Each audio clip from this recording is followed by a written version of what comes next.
I have chosen as my topic spanking and loving discipline.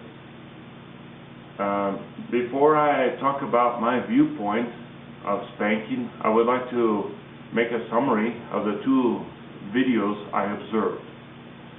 To begin with, I agree that the video presented on the news program was very disturbing. To me, in my viewpoint, it's an extreme case. It clearly shows abuse on the part of the parent for an insignificant act from the child.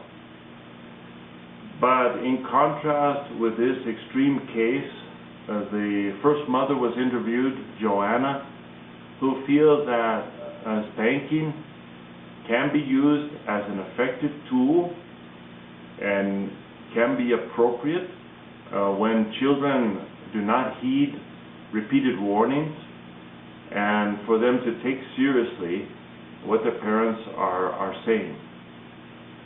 But she admitted, and this is true, I feel, there exists the possibility of a parent being judged by others unfairly, and the tendency of the parent to keep quiet about discipline at home or be a closet spanker. And then there was a study presented that showed that 80% of preschoolers interviewed had been spanked, which shows to me that, or proves to me, that this is a common practice. But then there was also medical evidence presenting the viewpoint that mood disorders could be avoided if spanking was eliminated completely. In harmony with this evidence, another mother briefly expressed her viewpoint that there are other means besides spanking that can be employed to discipline a child. Whereas the first mother wants to be an authoritative figure by employing spanking, the medical community insists that corporal punishment should be eliminated altogether. And basically, this latter viewpoint is what I feel is supported in the second video. It consists of the findings from the medical community that present spanking as responsible to blame for misbehavior, aggressive actions, and even lower vocabulary skills on the part of a child later in life. To my viewpoint, this clearly presents a biased opinion. I really feel that this only presents one side of the issue. It's not an objective viewpoint. So I disagree with the findings.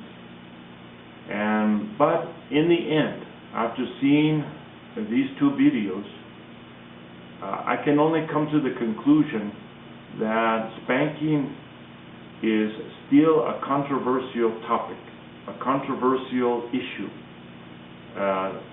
There is evidence for and against, disagreements about it as an effective means of discipline,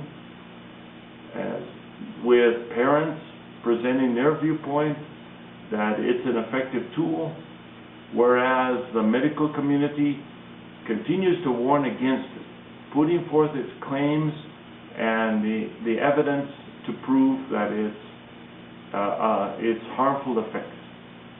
Well, I would like to present my viewpoint, but I would also like to include loving discipline as essential, not just corporal punishment.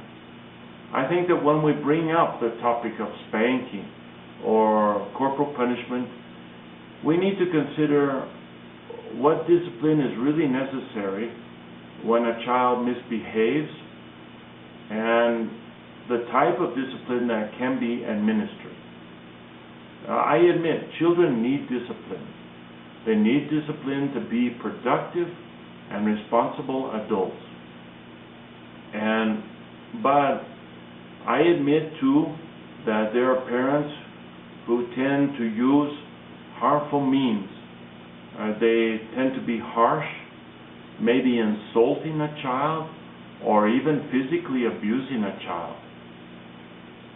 But I draw the line at severe punishment, especially beatings, which can be physically harmful to a child. But as I mentioned, children need discipline, but I think that we can get the best results by applying three things.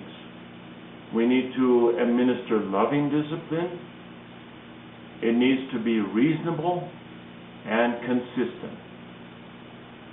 When we speak about loving discipline, I feel that love must be the motivation and the foundation for administering discipline.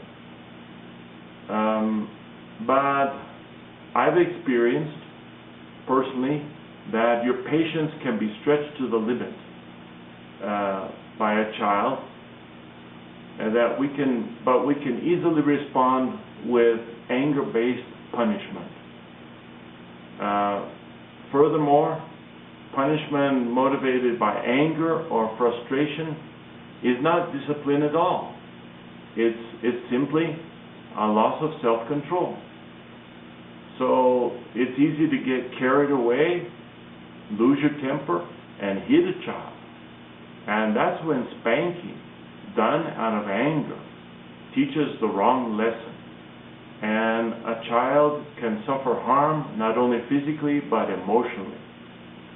On the other hand, when discipline is given with love and self-control, we can likely get better results. So maybe we need to take our time and calm down before when a tense situation arises, and think about what type of punishment is really necessary. And this has to deal with reasonable discipline also. What I mean when I talk about being reasonable is considering all the circumstances, considering the child's limitations, his age, and maybe we can ask ourselves several questions. Is this an ongoing trait on the part of a child? Is the child tired or not feeling well? Or maybe is it a symptom? Is his conduct a symptom of another problem?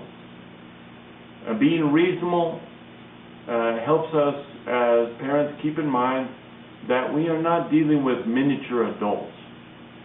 A child is reacting as a child. So maybe we can avoid overreacting by thinking about or reminding ourselves of what we used to do when we were children. And we need to be realistic in our expectations of children, but at the same time, we shouldn't justify or condone misconduct or wrong conduct or attitudes. So I agree that if a child has misbehaved, there should be a consequence for the wrong behavior. Punishment may be necessary. This may not involve a spanking, but whatever kind of discipline is administered, the child should understand why he is being punished. This is only fair and right. So we should include not only loving discipline, but also being reasonable, and certainly, in my viewpoint, proper discipline, maybe including punishment, should always be motivated by love. I would like to talk about further consistent discipline. What does this mean? Well, this contributes to the sense of security on the part of a child when he's being disciplined. This means that we as parents should not temporarily change our standards depending on our mood at the moment or how we feel at the moment. It also means being consistent means if we warn a child that a certain form of discipline will be given, if he misbehaves, we should be sure to follow through. So this creates a sense of security for the child, and I think, in my viewpoint and from my experience, will help him be a better adult. So discipline is essential. I believe that parents have a right to use spanking, but maybe other forms of discipline. But I think that the issue of corporal punishment may distract us.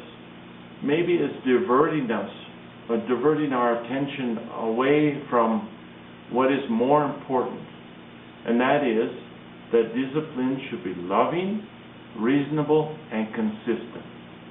So the bottom line is, discipline motivated by love will get far better results than just hitting or spanking a child.